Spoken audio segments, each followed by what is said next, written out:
Hey Valley Metal, welcome back to another math video. Tonight we're going to be finding the surface area of prisms. But before we do that, let's go ahead and take a look at our just for fun trivia question.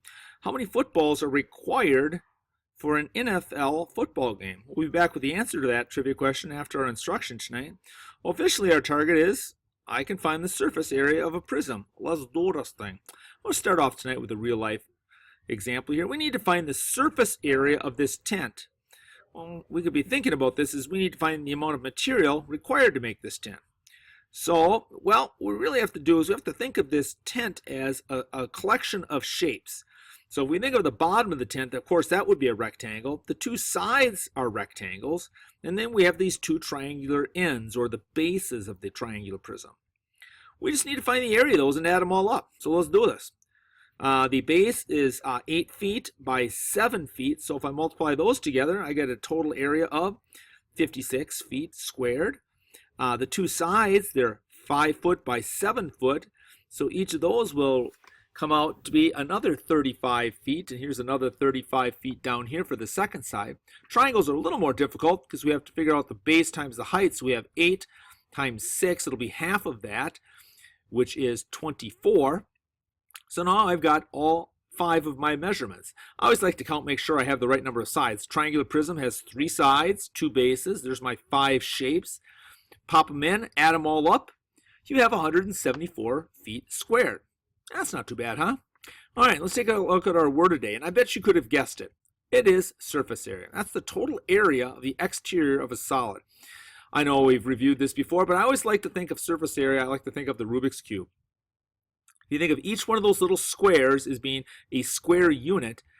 The measurements of this, we got 3 units this way, 3 units this way, so we have a total of 9 units on each side. There are 9 square units on each side. We have a total of 6 sides. If we multiply those or add those all up, we have a total of 54 units squared. Or it would take 54 of those little stickers to cover a Rubik's Cube. That is surface area. It's the sum of all the areas of the cube or prism added together. In this case, it's simple because all the sides are the same. But for any prism, you can just basically follow these steps. Draw the shapes or nets that are used to build that prism. Find the area of each of those, and then add them up. Pretty straightforward. Let's go ahead and get started with one tonight. Here we go. Find the surface area of this prism right here. Well, I'm giving you a net right off the go, but I think you can handle it. We can see that the base and the height of this triangle are 3 and 4. So 3 times 4 is 12. Half of that would be 6 units for this triangle, and of course 6 units for this one down here.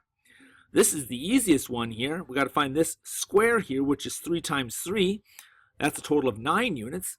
This one over here, it's 5 by 3. So we multiply those together, we have 15 units squared for the bottom of this prism. This one over here, we have a total of 4 by 3. So we multiply those together, we have 12. We just take and add all of those guys up together. We get a total of 48 units squared. You still with me? Yeah, let's take a look at a little more traditional triangular prism. I got to slide my picture over here to make this work, but I think you can handle it. So we have this triangular prism here, and we need to find the surface area of it. Well, you can see I drew out my little nets. I got a couple of triangles, and let's just start with those. We've got a base of 7 and a height of 8. So, 8 times 7 is 56. We divide that by 2. We're going to get a total of 28. So we have 28 for each of those triangles. That's the area. It's the same as base times height. Or 1/2 base times height. I just divided instead of multiplied by 1/2 in that situation. Then down here, I'm just going to slide myself over again. We have to find the area of these 3 different rectangles that make up the sides of the prism. Well, the first one is 9 by 2, so there's my 18. The next one is 8 by 2. Well, that's going to give me 16. And the short side over here is 7 by 2. And that's going to give me 14. So if I add all those guys up together, slide myself back in, I'm going to go back in the corner. 28 plus 28 plus 18 plus 16 plus 14, we have a total of 104 units squared. I think you've just about got this. But What if it's a more difficult type of prism? Could you still find the surface area? Let's take a look at this one. I'm not even sure what you call it, but this is basically a parallelogram that has been made into a prism, right? Could you do this? Think about what shapes you would need. All right, let's see. You're definitely going to need to have these two parallelograms on the end, and then you're going to have a bottom of the prism, and then a top, and then the two sides. So you can see how I just laid this out. I figured out what the base times the height was. My base times my height would be 8 units, or 8 meters squared in this case, for the two parallelograms. So that's 2 meters times 4 meters. Base times height is 8, so 8 and 8. This bottom is going to be 4 by 4, and I've got my measurements right over here, so that's 16. And of course the top has to be 16 as well. And then the two sides, we've got 4 by 2.5. And so those ones there are my 10s here, my smaller rectangles.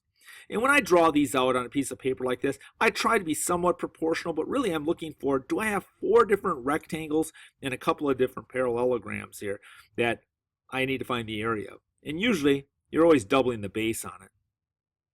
So if we take and add those guys all up, we're going to get 8 plus 8 plus 10 plus 10 plus 16 plus 16. We're really looking at 16 plus 20 plus 32, which is a total of 68 meters squared. All right, I think it's time for you to try, Cole. Why don't you go ahead and try this one here. We'll start off easy. Find the surface area of this prism. Go ahead and pause the video. All right, let's see how you did.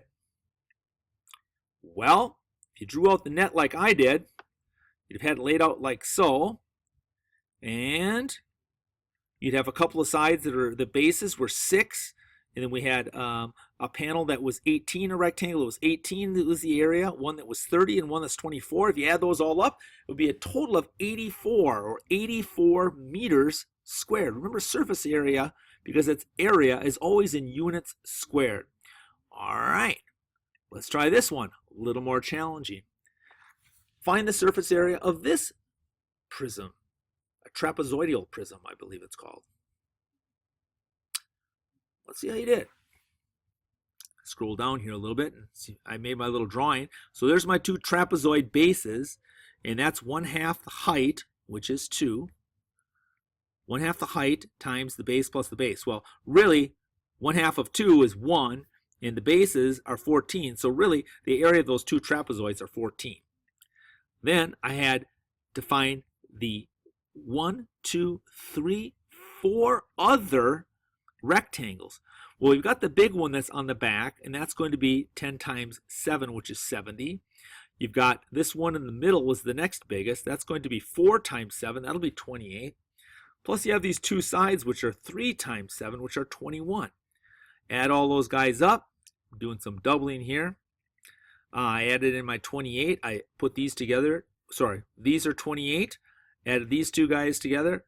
Or added this one is the 42. That's the two short or the smaller rectangles. And I added these two guys up. The two larger rectangles, I had 98. I got a total of 168 centimeters squared.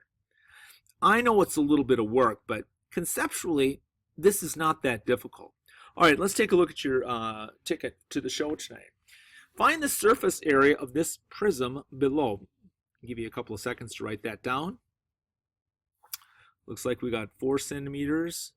We've got a side of 7 centimeters. We've got a height of 6 centimeters. And we've got a length of 12 centimeters. Be careful of the distractors. All right, let's get to the trivia question. Just for fun, how many football games are required for an NFL football game? It's 48. Each team needs to provide 24. So if the Vikings are playing the Packers, the Vikings would have to provide 24 footballs, and the Packers would have to provide 24 footballs. And this breaks down even further. The 24 breaks down into 12 game balls and 12 backup balls from the Vikings, 12 game balls and 12 backup balls from the Packers. And it's really very scientific here. They need to be delivered exactly 2 hours and 15 minutes prior to the kickoff. Where they deliver those, and the game officials will go ahead and they'll check the PSI, they'll inspect them, they put a certain little symbol on there that represents that they're the ones who authenticated that football was ready to roll. Okay, it's kind of fun. The NFL uses about 24,960 official football games each season. That's 780 per team for game use. All right, and this is right from the NFL handbook. I ain't making it up, folks. All right, have a great evening. Thanks for listening. Bye.